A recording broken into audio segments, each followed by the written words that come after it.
Alright, నేను మిమ్మల్ని పెద్దగా వెయిట్ చేయించను, విషయానికి వచ్చేస్తున్నాను. మీరు ఇప్పుడు కొన్ని గుట్టలు చూస్తున్నారు కదా, ఇక్కడ ఈ గుట్ట దేనికి సంబంధించింది మీరేమనుకుంటున్నారు? ఒకసారి వీటిని సునిశ్చితంగా గమనించి చెప్పండి. ఓకే, నేను కొన్ని ఆప్షన్స్ ఇవ్వనా?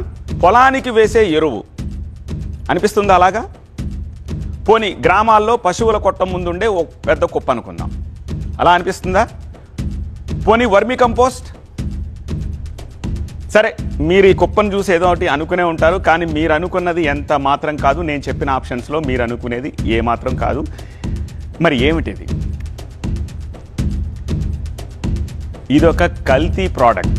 మీరు ఉదయం నిద్ర లేచిన దగ్గర నుంచి రాత్రి నిద్రపోయే వరకు రోజుకు మినిమం 2 సార్లు 3 సార్లు 4 సార్లు, కొద్దిమంది 5 సార్లు 10 సార్లు కూడా తీసుకుంటూ ఉంటారు. ఇప్పుడు కొంచెం మీ మైండ్కి తట్టి ఉంటుంది కదా, ఇదేంటో? ఎస్, ఇది చాయ్ పత్తి, కల్తీ చాయ్ పత్తి.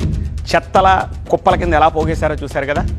ఎస్, దానికి సంబంధించిన బ్రేకింగే ఇప్పుడు మనం చూస్తున్నాము. ఈ టీ పొడిని ఎక్కడ పట్టుకున్నారు అంటే తూర్పుగోదావరి జిల్లా గోకవరం మండలం రంప ఎర్రపాలెంలో నకిలీ టీ పొడిని పట్టుకున్నారు.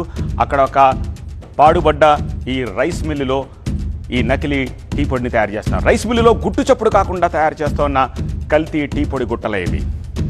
దాదాపు 1000 కిలోల కల్తీ చాయ్ పత్తాను పోలీసులు సీజ్ చేశారు.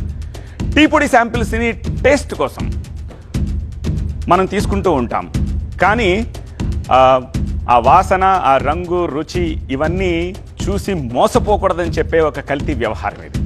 ప్రస్తుతం ఈ సీజ్ చేసిన ఈ టీ పొడిని ల్యాబ్కు పంపించారు. దీని సంగతి ఏంటో తేల్చమని చెప్పి. ఈ నకిలీ టీ పొడే రేపు అందమైన, ఆకర్షణీయమైన బ్రాండెడ్ కవర్స్లో ప్యాక్ అయ్యి మన ఇంట్లో చేరుతుంది. హాయిగా మనకు ఏమీ పట్టనట్టుగా దాన్ని కలుపుకుని తాగేస్తూ ఉంటాము. మనం రోగాల బారిన పట్టడం ఖాయం. ఆల్రైట్, ఈ నకిలీ టీ పొడిని ఎలా తయారు చేస్తున్నారు ఒకసారి అది కూడా తెలుసుకోండి, బాగుంటుంది. దీనికోసం వాళ్ళు కొన్ని ముడి సరుకులను రెడీ చేసుకుంటున్నారు. అందులో చింతపిక్కల పొడి రంగు కోసం, జీడి పిక్కల పొడి, బేకింగ్ సోడా, ఒక బ్లాక్ కలర్ ఫుడ్ కలర్, ఒక బ్లాక్ ఫుడ్ కలర్స్ ఉంటాయి కదా రంగులు రావడం కోసం మనం వండుకునే వాటిలో, అలా ఒక బ్లాక్ కలర్, కొంత కొబ్బరి పీచు దాన్ని గ్రైండ్ చేసేసి పొడి కింద, అలాగే పంచదార పాకం మళ్ళీ చక్కగా అది మిక్స్ అయ్యి రజన కింద ఉండడానికి మురమురలాడుతూ, కొన్ని రసాయనాలు ఇవన్నీ కలిపేసి ఈ టీ పొడి కలరింగ్ ఇచ్చేసి దీన్ని మంచి కలర్ఫుల్ ప్యాకుల్లో ప్యాక్ చేసేసి మార్కెట్లోకి వదిలేస్తున్నారు. మనకేం తెలుసు? వెళ్తున్నాం, తీసుకుంటున్నాం, తెస్తున్నాం, తాగుతున్నాం, అనారోగ్యానికి గురవుతున్నాం. ఇంతే కాదండి, ఇంక ఇందులో విషయం చెప్పనా మీకు. ఇంత చేసి వీళ్ళు మరి లాభాలు, బ్రెయిన్ బాగా పనిచేస్తుంది అలాంటి వాళ్ళకి. వెయిటేజ్ కూడా రావాలి కదా, కొంత ఇనప రజను కూడా కలుపుతారు. మనం ఎలాగో వడకడతాం కదా, ఆ రజన అక్కడ ఆగిపోతుంది, కానీ వాళ్ళకి తూచేటప్పుడు మంచి వెయిట్ వస్తుంది, డబ్బులు ఎక్కువ వస్తాయి. మీరు ఒక అయస్కాంతి వేసి ఆ టీ పొడిలో కాస్త అటు ఇటు ఆడించారంటే దానికి ఇంత రజన పట్టుకుంటుంది అనమాట. సో వీళ్ళ మోడస్ ఆపరెండి చూడండి ఎలా ఉందో. ఈ నకిలీ టీ పౌడర్ని ఎలా గుర్తించాలి? ఇది కేవలం గోకవరంలో రాజమండ్రి దగ్గర పట్టుకున్నారని ఆ ఒక్క చోటకే పరిమితం అవ్వదు. ఈ జాగ్రత్త మనకి ఎక్కడైనా తప్పదు. సో అసలు నకిలీ టీ పౌడర్ని మనం ఎలా గుర్తించాలి? అక్కడికి వస్తున్నాను. ఒక గ్లాస్ వాటర్ తీసుకోండి, 1 టేబుల్ స్పూన్ టీ పౌడర్ ఆ వాటర్లో వేయండి. అది ఒకవేళ నకిలీ టీ పొడి అయితే ఇమ్మీడియట్గా రంగు వచ్చేస్తుంది దాంట్లోంచి. అదే ఒరిజినల్ అయితే వెంటనే రంగు దిగదు, చాలా టైం తీసుకుని స్లోగా వస్తూ ఉంటుంది.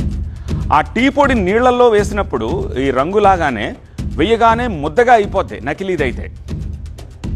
అదే ఒరిజినల్ అయితే వెంటనే ముద్దగా అవ్వదు, అది రజన కింద అలాగే ఉంటుంది, అందులోంచి కొంచెం కొంచెంగా డికాషన్ దిగుతూ ఉంటుంది. స్వచ్ఛమైన టీ పొడి వాటర్లో వేస్తే నీళ్లు త్వరగా రంగు మారబెట్టి పరిస్థితులు. అలాగే స్వచ్ఛమైన టీ పొడి నీటి అడుగు బాగాన చేరుతుంది, తేలదు. వీళ్ళు ఏం చేస్తారంటే ఈ కొబ్బరి పీచు లేకపోతే ఇలాంటి రజను, చెక్క పొడి ఇవన్నీ కలుపుతారు కాబట్టి అది తేలిపోతూ ఉంటుంది. సో టీ పొడి ప్యాక్ ఓపెన్ చెయ్యగానే తేడాగా కెమికల్ కలిపిన ఒక ఘాటైన వాసన రాకూడదు, మామూలుగా రావాలి. అలా వచ్చింది అంటే అది కల్తీదని చెప్పేసి ఇంకొక అర్థం. సో ఇలా కొన్ని టెస్టుల ద్వారా ఇది కల్తీదా నకిలీదా అనేది కూడా తెలుసుకునే అవకాశం ఉంటుంది. సో ఇవాళ టెస్ట్ చేస్తే ఆ పర్టికులర్ మిల్లులో చూస్తున్నారుగా స్క్రీన్లో, పోలీసులు వెళ్ళారు, వాళ్ళకి ఉప్పు అందింది, చెక్ చేశారు. చెక్ చేస్తే గుట్టల కొద్దీ ఈ నకిలీ టీ పొడిని కనుక్కున్నారు. మనకేం తెలుస్తుంది? మంచి ప్యాకెట్లోనే తయారు చేస్తారు. కేవలం ఇదేదో గోదావరి జిల్లాలకి, గోకవరానికి, రాజమండ్రికి సంబంధించింది అనుకున్నారు. ఇక్కడి నుంచి దూర ప్రాంతాలకు కూడా వీళ్ళు ఎక్స్పోర్ట్ చేసేస్తున్నారంట దీన్ని. సో తినే తిండి కల్తీ, తాగే ఛాయ్ కల్తీ, డబ్బుల కోసం కక్కుర్తిపడి ప్రజల ఆరోగ్యంతో చెలగాటమాడుతున్నారు. ఇలాంటి వాళ్ళపై కఠిన చర్యలు తీసుకోవాలని చెప్పేసి ప్రజలు కోరుతున్న పరిస్థితి కనిపిస్తోంది.